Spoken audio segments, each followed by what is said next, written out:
ಚಿಕ್ಕಬಳ್ಳಾಪುರ ಲೋಕಸಭಾ ಕ್ಷೇತ್ರ ಹಾಗೂ ಪಕ್ಕದ ಕೋಲಾರ, ತುಮಕೂರು ಜಿಲ್ಲೆಗಳು 2023ನೇ ಸಾಲಿನಲ್ಲಿ ತೀವ್ರ ಬರ ಎದುರಿಸಿದ್ದು, ಈ ಭಾಗಕ್ಕೆ ಶಾಶ್ವತ ನೀರಾವರಿ ಯೋಜನೆ ಕಲ್ಪಿಸಬೇಕೆಂದು ಸಂಸದ ಡಾ ಕೆ ಸುಧಾಕರ್ ಕೇಂದ್ರ ಸರ್ಕಾರಕ್ಕೆ ಮನವಿ ಮಾಡಿದ್ದಾರೆ. ಸಂಸತ್ ಅಧಿವೇಶನದಲ್ಲಿ ಗಮನ ಸೆಳೆಯುವ ಸೂಚನೆಯಡಿ ವಿಶೇಷ ಪ್ರಸ್ತಾಪಿಸಿದ ಅವರು, ಕುಡಿಯುವ ನೀರು ಹಾಗೂ ಕೃಷಿಗಾಗಿ ಕೈಗೊಳ್ಳಬೇಕಾಗಿರುವ ಶಾಶ್ವತ ಪರಿಹಾರ ಯೋಜನೆ ಹಾಗೂ ಕ್ರಮಗಳ ಬಗ್ಗೆ ವಿವರಿಸಿದರು. ಕರ್ನಾಟಕ ರಾಜ್ಯ 2023ನೇ ಸಾಲಿನಲ್ಲಿ ತೀವ್ರ ಬರ ಎದುರಿಸಿದೆ. ರಾಜ್ಯದ ಬಹುತೇಕ ಎಲ್ಲಾ ತಾಲೂಕುಗಳಲ್ಲಿ ಬರ ತೀವ್ರ ದುಷ್ಪರಿಣಾಮ ಬೀರಿದೆ ಎಂದರು. ಕರ್ನಾಟಕದಲ್ಲಿ ಸಣ್ಣ ರೈತರು ಬಹಳ ಕೆಟ್ಟ ಪರಿಸ್ಥಿತಿ ಎದುರಿಸುತ್ತಿದ್ದಾರೆ.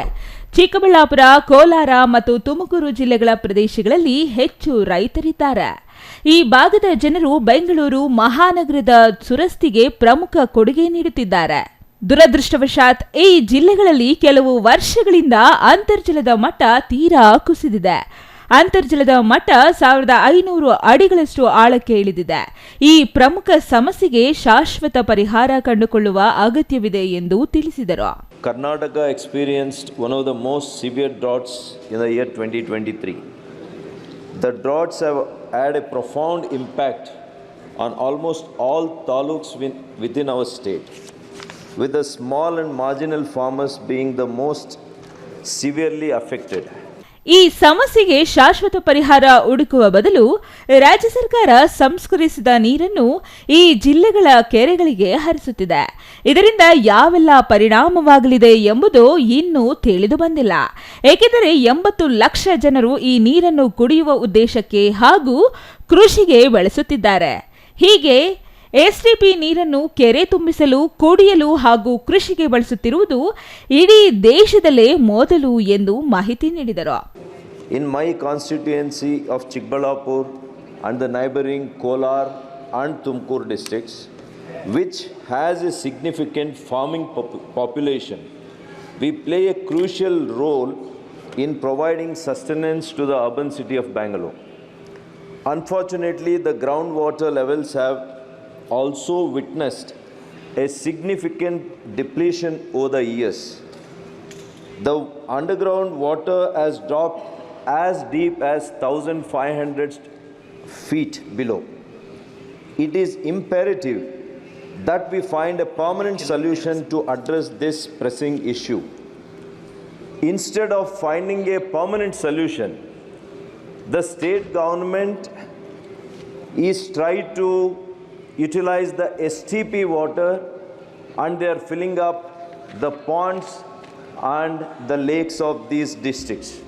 We do not know what are the effects of that. Krishna ನದಿಯಿಂದ ಕನಿಷ್ಠ 5 ಟಿಎಂಸಿ ನೀರನ್ನು ಈ ಭಾಗಕ್ಕೆ ಸರಬರಾಜು ಮಾಡಬಹುದು. ಇದಕ್ಕಾಗಿ ಕಾಲುವೆಗಳನ್ನು ನಿರ್ಮಾಣ ಮಾಡಬಹುದು. ಹಾಗೆಯೇ ಎತ್ತಿನಹೊಳೆ ಯೋಜನೆಯ ಕಾಮಗಾರಿಯನ್ನು ಶೀಘ್ರ ಪೂರ್ಣಗೊಳಿಸಲು ಇದಕ್ಕೆ ಪರಿಹಾರವಾಗಲಿದೆ. ಜೊತೆಗೆ ಪಾಲಾರ್, ಪೆನ್ನಾರ್ ಮತ್ತು ಚಿತ್ರಾವತಿ ನದಿಗಳಲ್ಲಿ ವಿಶೇಷ ಜಲಾನಯನ ಯೋಜನೆ ರೂಪಿಸುವುದು ಉತ್ತಮ ಪರಿಹಾರ.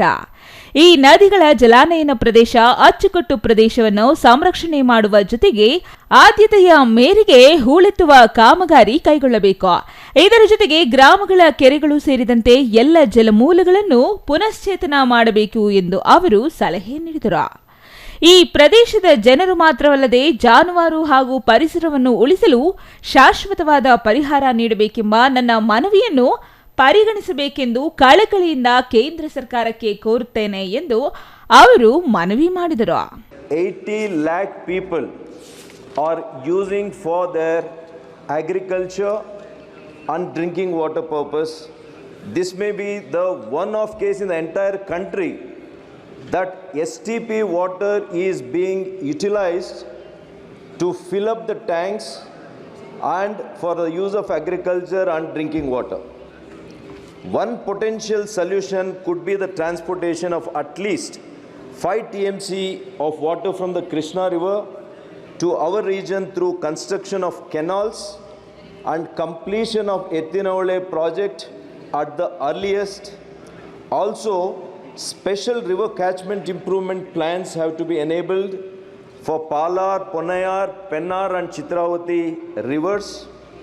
The basin, riverbanks and drainage of these rivers must be protected and desiltation to be done on priority.